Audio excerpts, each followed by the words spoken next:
മറ്റൊരു വാർത്ത തൃശ്ശൂരിൽ നിന്ന് കുന്നംകുളം കല്ലഴി പൂരത്തിനിടയിൽ ആനയിടഞ്ഞ് പാപ്പാന്മാരെ ആക്രമിച്ചു. ഒന്നാം പാപ്പാനും രണ്ടാം പാപ്പാനും തലനാരിഴയ്ക്ക് രക്ഷപ്പെട്ടു. ആനയുടെ ആക്രമണത്തിൽ രണ്ടാം പാപ്പാന് പരിക്കേറ്റു. വിശദാംശങ്ങൾ അനീഷ് ആന്റണി നൽകും. അനീഷ്, പാപ്പാന്മാർ രക്ഷപ്പെട്ടു എന്നുള്ളത് ആശ്വാസകരമായ കാര്യമാണ്. എന്താണ് വിവരങ്ങൾ?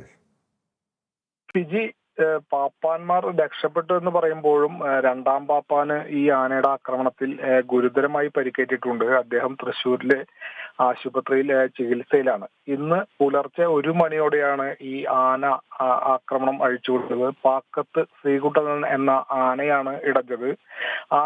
ഈ ഇടഞ്ഞ ആന 1 മണിക്കൂറോളം ഈ പൂരപ്പറമ്പിൽ പ്രശ്നങ്ങൾ സൃഷ്ടിച്ചു. 4 മണിക്കൂർ സമയമെടുത്താണ്, അതായത് 1 മണി മുതൽ പുലർച്ചെ 4 മണി വരെ ഉള്ള കഠിന പരിശ്രമത്തിന്റെ ഫലമായാണ് എലിഫന്റ് സ്ക്വാഡിന് ഈ ആനയെ തളയ്ക്കാനായത്.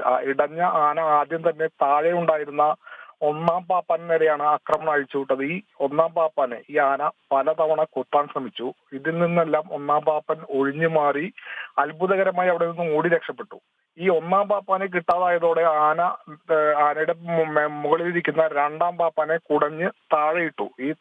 ഈ പാപ്പാനെയും രണ്ടാം പാപ്പാനെയും ആന നേരത്തെ ചെയ്തതുപോലെ തന്നെ കുത്തി പരിക്കേൽപ്പിക്കാനായി പല തവണ ശ്രമിച്ചു. പക്ഷെ ഈ ആനയുടെ കുത്ത് നേരിട്ട് ഏൽക്കാത്തതിനാൽ മാത്രമാണ് ഈ രണ്ടാം പാപ്പാന് ജീവൻ തിരിച്ചു കിട്ടിയത്.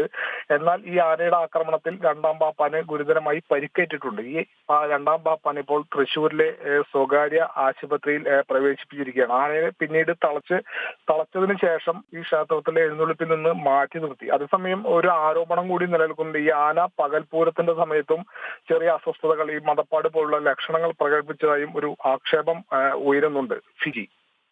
ശരി അനീഷ്, തൃശ്ശൂർ കുന്നംകുളത്താണ് സംഭവം. കല്ലഴി പൂരത്തിനിടയിൽ ആനയിടഞ്ഞ പാപ്പാന്മാരെ ആക്രമിച്ചു.